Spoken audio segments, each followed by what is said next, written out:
What's up, in the loop? It's Hyde checking in from Dollywood. I'm going to show off everything that is new at the park this year, including lightning rods, chain lift. It's also the first day of their spring festival. Let's check it.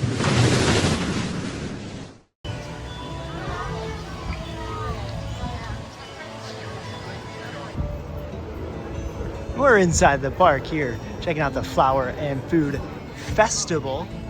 And one thing they've done in recent years is decorate kind of this main pathway here with a bunch of different stuff depending on the season.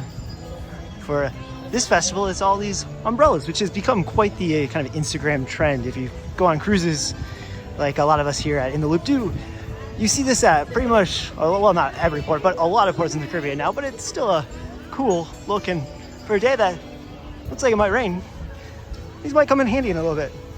Let's go in and explore the festival and check out everything that's new in 2024 at Dollywood.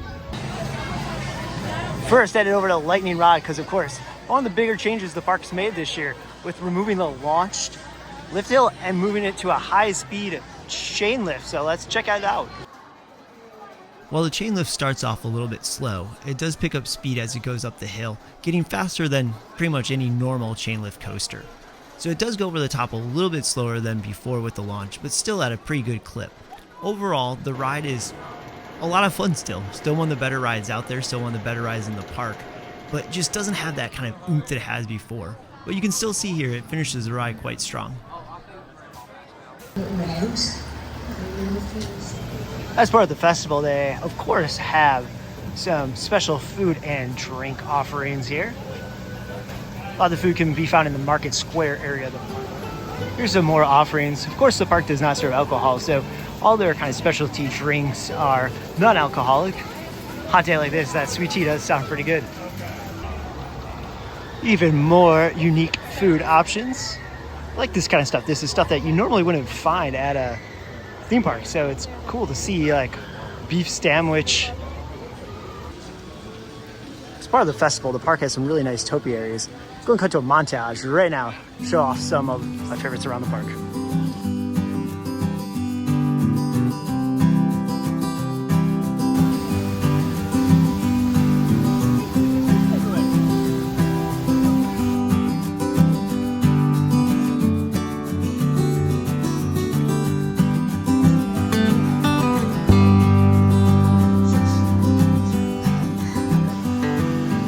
Construction going on at the bottom of the Craftsman Valley. Doing a lot of work on restaurants. That's something they've said several times in press releases, that they're working to get more restaurant capacity. So big update. I mean, for a park that wants to continue to push through more and more people a year, it's good to see them continuing to invest ways to handle those crowds better.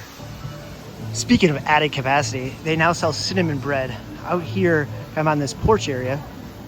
Got rid of the nice rocking chairs though, but for a place that generally had a long line, cinnamon bread line sometimes got like 50 to 100 people deep. It's good to have another option right in this area to push people through to sell it. So Dollywood's sister park, Silver Dollar City, as you probably know, just replaced their very similar ride, Fire in the Hole. Completely brand new ride, upgraded animatronics, upgraded ride system, all that jazz. So the question remains, will this happen to this Dollywood classic? It's in good shape. It would be cool to see a full upgrade. So please move quickly but safely into your seats. 30 seconds. The former Splash Battle area turned kind of event area has been completely boarded up here for future construction. I think based on what the park's been saying, probably going to be a big restaurant complex. Again, they can use more restaurant capacity. You can see how busy it is here today.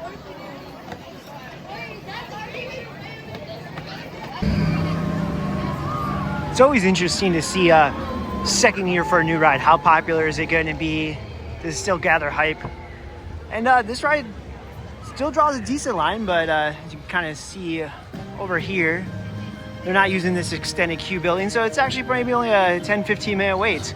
It's not super busy here, but it's definitely not the longest line in the park, so pushing through capacity. I feel like it's becoming a yearly tradition of me saying Thunderhead just keeps getting better and better. There was maybe a couple years, probably from like the 2010s, late 2010s, that the ride wasn't in great shape. It was definitely showing its wooden coaster age, but last few years, they've really done a lot to step it up. And I mean, it's running just as good as some of the first few years. One of the best wooden coasters out there. The main additions at Dollywood will be the dolly parton area opening up later this spring. See, they're putting the finishing touches on it now. We'll have a video in a couple of weeks, I'm sure. First thing guests will notice is this new entrance process. Gone are all the clunky turnstiles of the past. Well, they probably haven't used those in a while, but they had like scanners and stuff. Now it's all QR codes and QR code scanners, and make it a lot more seamless, a lot easier to get in, handles crowds a lot better. Look at some of the more merch that I think is new for this year. That's a really cool shirt that kind of celebrates the mountains. Another version of it.